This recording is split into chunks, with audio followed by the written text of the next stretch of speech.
Magandang araw mga kamagsasaka. Ngayon po ay kasama natin si Sir Justin Mark Tan, isang field agronomist ng EPI Philippines, at kasama rin natin ang ating isang kamagsasaka upang samahan tayo para ituro sa atin kung paano gamitin ang Vigor Max. Ang paggamit ng Vigor Max ay may dalawang paraan. Una, pwedeng ihalo sa granular fertilizer at ikalawa, pwede rin sa foliar fertilizer. Para sa granular fertilizer, unang aplikasyon, ihalo sa basal. Step 1, ihanda ang abonong pangbasal na sapat para sa 1 ektarya. Step 2, haluin ang 250 gram na Vigor Max kasama ang abonong pangbasal sa loob ng 5 minuto. At hintayin ang 10 minuto para kumapit ang Vigor Max mula sa abono. Tandaan po natin na ang 250 grams na Vigor Max ay sapat na sa 1 ektarya. At step 3, maaari na pong gamitin ang pinaghalong abono at Vigor Max bilang basal fertilizer.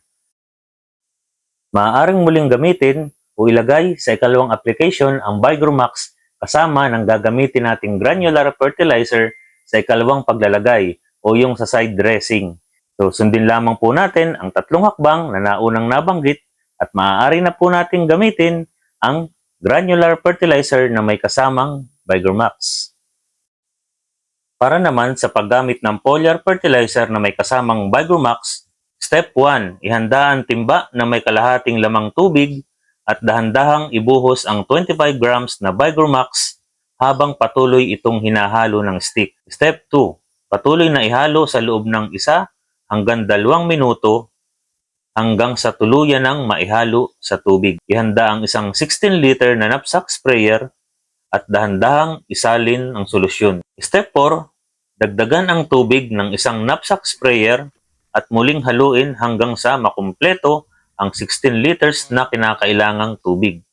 Step 5, ihalo ng maigi sa loob ng 2 minuto. Step 6, kapag handa ng solusyon, i-apply ito ng maigi sa dahon, 15 araw, makalipat o makasabog tanim, at pwede rin 30 araw, makalipat o makasabog tanim. Pero ito po'y optional na. Mula po doon, siguraduhin na kapag nag-spray ay maaabot ng produkto ang buong parte ng halaman.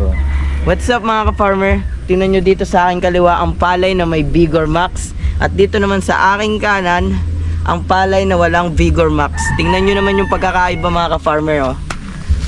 Naninilaw, maliit. Tas dito sa ating may palay na may Vigor Max ay napakaganda.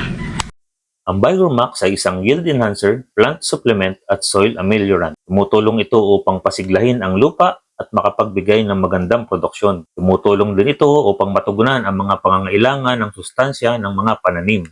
Nagpapabuti ng pagtubo ng tanim, paglaki ng ugat at pamumulaklak. Tumutulong din na i-neutralize ang pH level ng lupa. Pinapataas ang chlorophyll ng dahon at pinabubuti ang proseso ng photosynthesis sa mga pananim. Pinabubuti ang istruktura ng lupa para sa mainam na aktibidad ng mga mahahalagang mikrobyo. Ang Vigor Max ay available na rin sa Shopee. At para sa iba pang impormasyon, gamit ang inyong mga cellphone, i-type lamang sa inyong search bar ang EPI Crop Care Product.